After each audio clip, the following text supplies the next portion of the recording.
మీ problem ఏంటి? ప్రజావానికి ఎందుకొచ్చారు? అసలు ఏంటి అసలు కారణం? నా పేరు పుష్ప కిరణ్ కుమార్. గ్రామం సామలవర్లింగోట, మండలం నాంపల్లి, జిల్లా నల్గొండ వాసిని. నాకు ఉన్న సమస్య విషయంలో ఇక్కడ మీరు చూడొచ్చు, నేను 2023 నుంచి 33 అప్లికేషన్ నేటి వరకు పెట్టుకోవడం జరిగింది. కానీ ఏ అప్లికేషన్ పైన కూడా నేటి వరకు పూర్తి న్యాయం నాకు జరగలేదు. అందులో ప్రధానమైనది నా యొక్క ల్యాండ్ ఇష్యూ.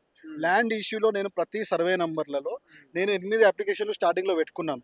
కానీ దీనిపైన ఎంఆర్ఓ గారు నా పైన తప్పుడు రిపోర్ట్ ఇచ్చేసి ఎటువంటి ఆధారాలు లేవు, పాస్బుక్ లేదని నా పైన ఇక్కడ కంప్లైంట్ ఇవ్వడం జరిగితే నేను అప్పుడు చిన్నారెడ్డి సార్ని కలిస్తే చిన్నారెడ్డి సార్ మళ్ళీ మాట్లాడి తను స్వయంగా రాసి ఎంఆర్ఓ గారికి ఫార్వర్డ్ చేసినా కూడా ఎంఆర్ఓ గారు వారి మాట వినకుండా నేటి వరకు ఎలాంటి పని చేయట్లేదు. అట్టి విషయంలో నేను గౌరవ జూపల్లి కృష్ణారావు సార్ గారిని గాంధీ భవన్లో కూడా కలవడం జరిగింది. అయినా కూడా ఎంఆర్ఓ గారు వారి మాట వినట్లేదు.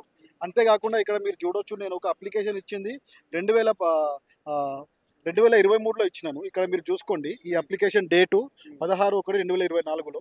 ఈ ఈ విషయంలో నాకు ఫోన్ 15 నెలల తర్వాత మొన్న 2 వారాల క్రితం వచ్చింది. 2 వారాల క్రితం వస్తే నేను ఒకటే మాట చెప్పినాను, మాకు ఉన్న ఆ అప్లికేషన్లో ఉన్న ఫ్యామిలీ మెంబర్ సర్టిఫికేట్ను త్వరగా క్యాన్సిల్ చేసి న్యాయం చేయాలని చెప్పినాను.